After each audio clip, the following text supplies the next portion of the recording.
सभी भक्तजनों को जय श्री कृष्ण। श्री सुखदेव जी कहते हैं, परीक्षित, यहाँ भगवान आदर्श लोक संग्राही महापुरुष के रूप में बोलते हैं। लोक नायक बनकर सर्वसाधारण को शिक्षा देते हैं।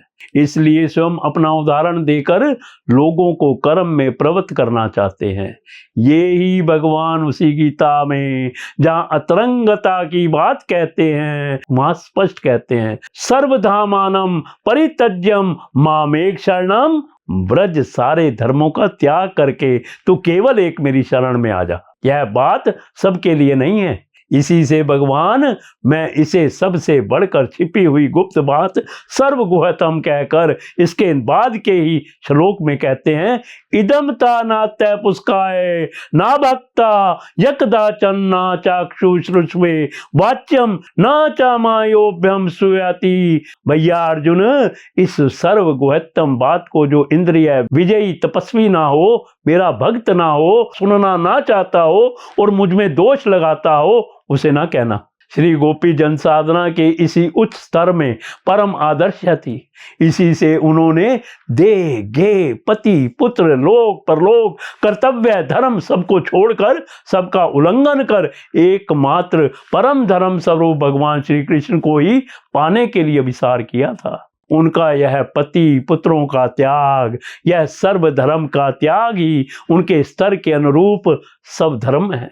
इस सर्वधर्म त्याग रूप सर्वधर्म का आचरण गोपियां जैसे उच्च स्तर में साधकों में ही संभव है, क्योंकि सब धर्मों का यह त्याग वही कर सकते हैं जो इसका यथाविधि पूरा पालन कर चुकने के बाद इसके परम फल अनन्य और अचिंत्य देव दुर्लभ भगवत प्रेम को प्राप्त कर चुकते हैं। वे भी जानबूझकर त्याग नहीं करते। सूर्य का प्रखर प्रकाश हो जाने पर तेल दीपक की भांति स्वतः ही ये धर्म उसे त्याग देते हैं।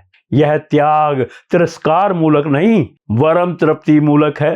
भगवत प्रेम की ऊंची स्थिति का यही स्वरूप है।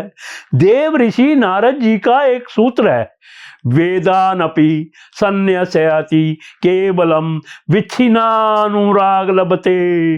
जो वेदों का वेद मूलक समस्त धर्म मर्यादाओं का भी भलीभांति त्याग कर देता है, वह अखंड असीम भगवत प्रेम को प्राप्त करता है।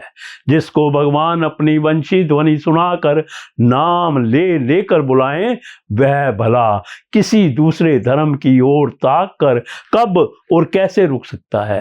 रोकने वालों ने रोका भी, परंतु हिमालय से निकलकर समुद्र में गिरने वाली ब्रह्मपुत्र नदी की प्रखर धारा को क्या कोई रोक सकता है? वे ना रुकी, नहीं रोकी जा सकी। जिनके चित्त में कुछ प्राक्तन संस्कार अविशिष्ट थे, अपने अनादिकार के कारण शिशिर जाने में समर्थ ना हुई। उनका शरीर घर में पड़ा रह गया। भगवान के वियोग दुख से उनके सारे कलुष धुल गए।